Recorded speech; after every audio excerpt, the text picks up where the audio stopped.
I guess you must have listened to people say something like this, or you probably yourself have said something like this. Love does not exist. Why do they have that kind of a mindset? Because they believe that they have tried everything they could, they have tried everything they should, and still it didn't favor them. And they have come to the conclusion that love does not exist. Or most of them with them to tend to say, oh, I'm not always lucky when it comes to the issue of relationship.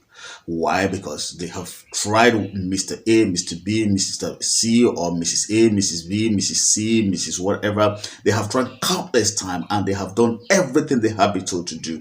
Many of them have even gone for marriage seminars, go to relationship seminars, and yeah, they apply those things they were told or they were taught at those seminars, at those conferences about relationship, about marriage, and yet it still hit a brick wall. And they begin to wonder, is it that I'm not lucky? And they look at other people actually having a smooth relationship, and they come to the conclusion, or they have come to the conclusion that I am not always lucky, or love does not exist. So if you fall within these categories of people, and you know somebody who falls into these categories of people, this video is exclusively for you guys, because I'm going to be giving you the fundamental issues that have actually brought you into the place where you believe that you are not lucky or love does not exist. You see, Bible said, if the foundation be destroyed, what can the righteous do? So if the foundation is not fixed and there is nothing you will do, it's like you are trying to sugarcoat, or you're trying to sugarcoat your problem. Actually, sugarcoating is not the problem, but you have to go deep into the foundation and bring out what actually the problem is. So that's why on this video, I'm going to be teaching you what they call the attachment theory. So don't go anywhere. I will be right. My name is Prince Manojemu Alex. I am the synergist. Now, what I'm trying to teach you on this video is how your relationship can actually blossom if you understand this simple technique and if you understand this fundamental issue. The Bible said, what can the righteous do when the foundation is destroyed? You see, many of us have gone to seminars, many of us have gone to relationship therapies, we have gone to different places trying to prefer solution to our relationship problem, our marital issue. They have given us wonderful tips that we think, oh, if I apply them, it's going to create magic for me. But on the long run, it never did. Because those are not the basic issue. I'm not trying to talk them down on the tips they have given you, but those are not the fundamental issues. The fundamental issues is the kind of relationship that you had with your parents will actually form, will become the basis of relationship you are going to have as an adult. That is what they call the attachment theory. That is what I'm going to be talking about. Because when a child is born, a child have two basic need. Okay, among those basic need, food, shelter, clothing are connected to these two basic needs. I'm going to be talking about one. The first one is the need for attachment. That need for attachment is the kind of relationship that this child had with his or her caregiver. In this video, I'm going to be using the word caregiver more excessively, but I will right here the word caregiver. I'm actually referring to the parent of this child, or whoever that was in a place of authority to meet the needs of this child. And that attachment theory and that attachment relationship is where and when the emotional need of this child are being met, are being developed, are being stabilized. And when that is absent as a child, it's going to hinder your relationship as an adult. Don't forget I said two basic needs: the need for attachment, the need for authenticity. So when these needs are being met unconditionally, the child grew up to form a meaningful relationship with everybody he or she comes across. So we are going to be looking at the attachment need. Now, there are four basic attachment style. Four basic attachment style. The first one is anxious attachment style, avoidant, disorganized, And the last one is secured. So we are going to take each one step by step for you to understand. And I'm going to tell you how it affects your relationship. And lastly, what you can do if you find yourself in any of these four attachment style, whether in the anxious attachment, I'm going to tell you what caused it, the avoidance, the disorganized, and the secured. The secure is the safest of all. If you have the kind of a parent who were able to stabilize your emotions, who you were so secure. Don't forget, parents are the first source of this every child's confidence. When a child feels secure with his or her parents, she's going to feel secured all throughout of her life. So I'm going to be telling, first of all, let's look at the issue of anxious attachment. Anxious attachment have to do with when you consistently, or when you consistently see that relationship, you can survive without the need for a relationship, and you always fear, the fear of being abandoned have consistently made you to do everything you could for love. You want to sacrifice everything for love. You want to be sure that you are always called. You want to be reassured that you were loved, and you want to hear it. Oh, do you still love me? Are you sure you still love me? How come you've not called me since morning? How come you've not done this? How come you've not done that? You always clinging. You always want to be sure that, oh, you are still valid. You want to be validated at every point. That is an anxious attachment. How did it come about? It was the kind of relationship that you have with your caregiver, your parents, that actually gave birth to you becoming anxious as an adult. You wear everybody out because you believe everybody have to meet your, whoever you are in relationship with, you, they have to meet your emotional needs. That's why some people want to commit suicide when the relationship ends, when they actually into somebody, when the person says, well, let's call it a quit, they would attempt to take their life because they believe that they cannot survive without this person. This was as a result, beg your pardon, this was as a result of the kind of relationship that you had with your caregiver, your parent. If you look down, look deeply, you will discover that the way you were parented, you couldn't, you were abandoned. Or you see, the problem to intimacy in any relationship are two things: the need for, the fear of abandonment and the fear of being controlled. Now, you are trying to create an intimacy. Maybe the person you are trying to create an intimacy with fear that your constant wanting to be validated, you become control freak. You want to know, where are you? Are you with another woman? What are you doing? Blah blah blah. You are not secure with yourself. So, and the person, that person feel big, you're being too manipulative, you're too being clinky, you're not giving me space to breathe, I'm not breathing. You don't mind sacrificing anything for that love. You want to sacrifice anything for that love, but you are, in fact, you are taking the life out of that person. You are not giving that person the space to breathe. You're not giving that person the space to actually come to the terms. So you are constantly calling. If you don't call, if he or she doesn't call you for a period of time, you panic. You become anxious. You want to be sure you are still. Does she still love me, or does he still love me? Or is he or she seeing another person? Am I still on the radar? You are constantly anxious. It is because you were abandoned as a child. Your emotional needs were not properly met as a child. So you take this route of being anxious, being sure that you are still on the radar of any relationship that you are in. And that have actually become the problem, that because you have what they call low self-esteem. Because you see, first thing every parent should know is the level of self-esteem in every child is being built in by the parent, by the caregiver. And that, if that is missing, this child is going to walk around looking for who is going to meet that need. And the world doesn't care about your emotional need. So you have to find a way to build it in yourself. So the second one is the avoidant style. So the third one is disorganized attachment style. Now, this is as a result, okay, of when a parent become the source of pleasure and the source of pain also. Okay, your parent become the source of pleasure and become the source of pain, and you can't trust their reaction at every point in time. They are they don't have the emotional stability. They are unpredictable. Sometimes they could act so lovely, so kind, so peaceful, so caring. At another time, you don't know what you did. And I was raised with that kind of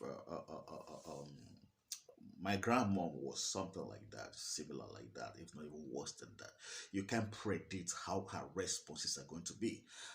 You can't tell, oh, because I did this yesterday, so if I do it today, it's going to give me the kind of result. You see, children do things to get affirmation, to get validation. Oh, I did this. My parents are happy with me yesterday, so when I do it today, let me do it. That's what they call reinforcement. When I do it today, but this kind of a parent, you can't predict what you did yesterday that get them excited today. When you do the same thing or similar thing, it doesn't feel anything about it, and they might even spank you for it. So the child grow up that actually living a disorganized life. He doesn't know when he's loved, he doesn't know when he's not loved. And this also could be as parent reaction to this kind of, or this kind of reaction, evoking this kind of reaction from parent could be sometimes when maybe single mother or maybe the child remind this mother, or maybe it's a single parent, remind this child of some pains, how she was abandoned, and the child, even the child herself, become the source of pleasure and pain for the child, for the parent. Yeah, the child become the source of pain and a pleasure for the parent. So they additional the same thing to the child. So the child is like a roller coaster. The child is a source of pleasure and a source of pain, and also the parent become a source of pleasure and a source of pain to the child. So it becomes a cycle. So because maybe uh, the child was abandoned by the father. So now whenever I look at you, I see the pain you caused me. And when I look at you, I'm happy that I have you. It becomes a disorganized environment for the child to grow up with. So when this child grow up, he becomes an adult. The first thing this child will need to, this is because, okay, how does it operate? These people actually fear a deep level of intimacy. They fear a deep level of intimacy. They want to be in relationship, but they fear a deep level of intimacy. Why? Because uh, their emotional need as a child were really inconsistently met. They were told not to express differently from the anxious. This set of people were told to toughen up, most often time be a man, or why are you crying, or is it because of that one you are crying? And you see, a child wants validation. If you can learn how to validate a child's feeling, what you are actually doing is you are helping this child to validate that her feelings are valid, that they are not out of the box, that he or she is a human being. You see, most often time we raise children, we want to tell them how to feel, how to deny their emotions, how not to express their emotions, that we have taught them that emotions are bad. A child is crying. What are you crying? Are you hungry now? What's your problem? You just ate just now. The child might not be crying because he's hungry. The child might be crying for something best known to or him or her. First of all, we have to understand a child cries is a pointer that there is a fundamental problem. It might not be what you think it is, but it's a problem to the child. It's a distress to the child. So if you are a parent, you have to go to the root of the matter with understanding. Try to find out why, not shutting the child down. Most often time, what we do, we shut the child down. We want to make them to, why are you crying? Or you are not hungry.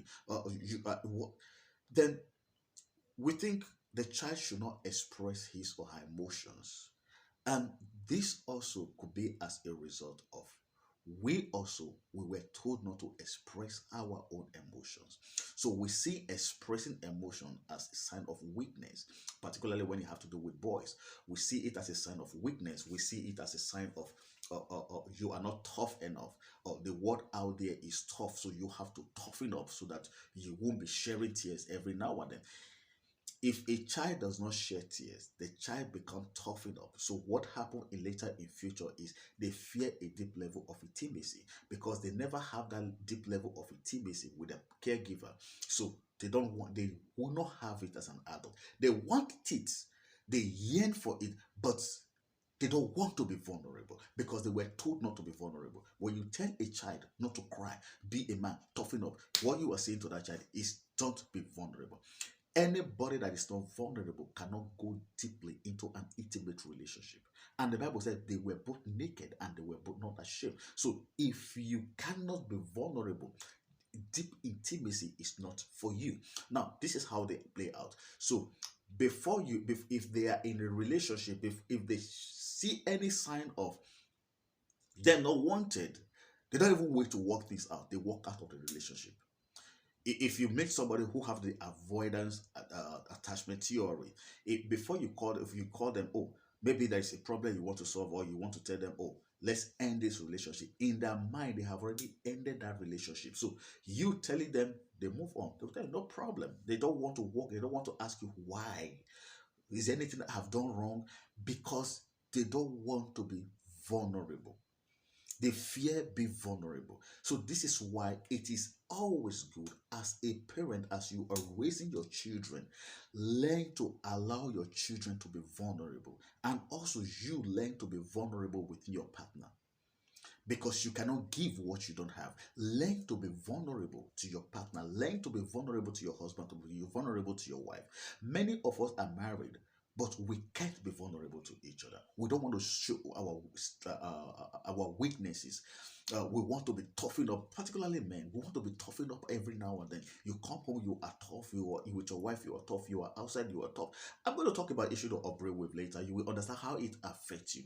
You have to come to the place of realization where you begin to drop your guard, where everybody sees you as a human being, as a father, not as a man who pays the bill, but as a father.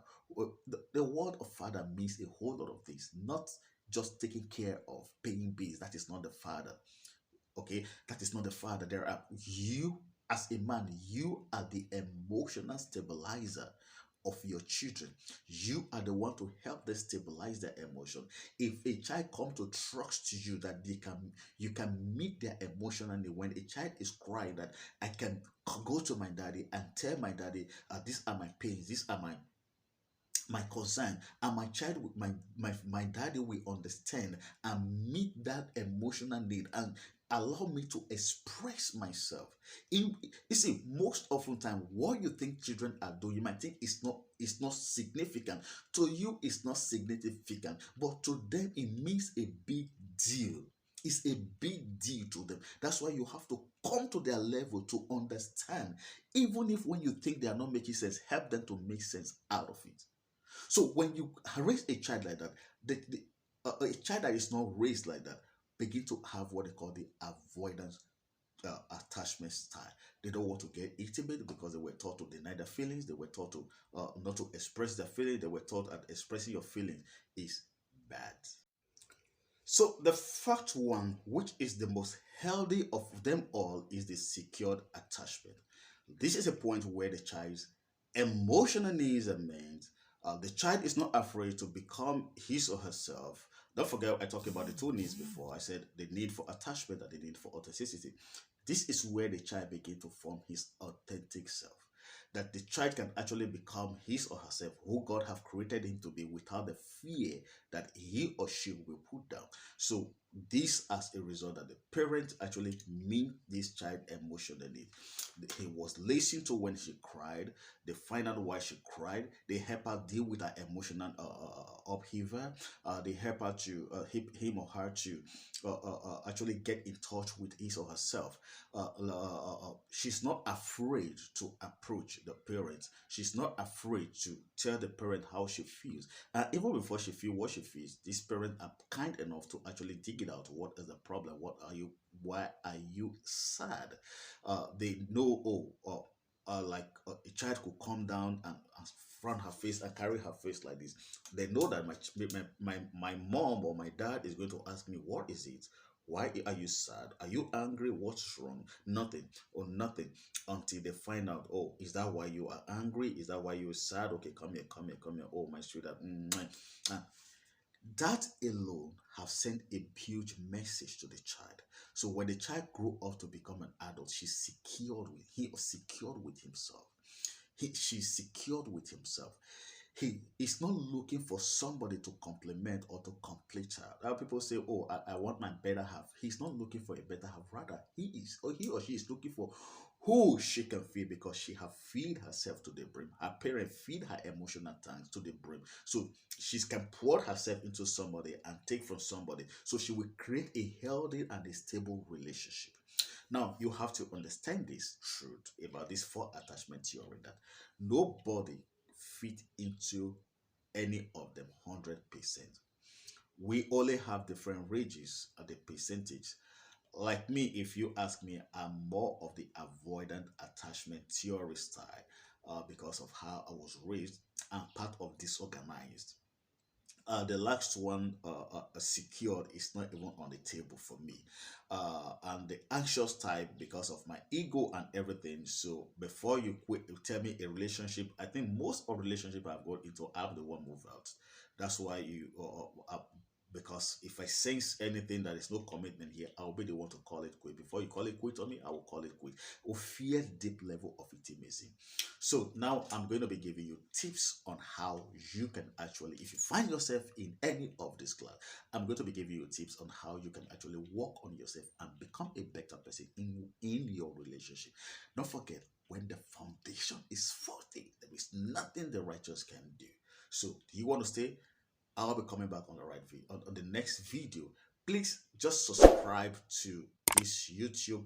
Just press the subscription button and press the notification bell so when any video comes up like this, you can be notified.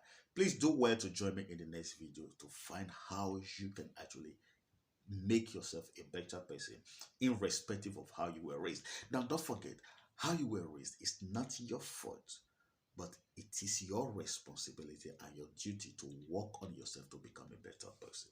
So see you in the next video.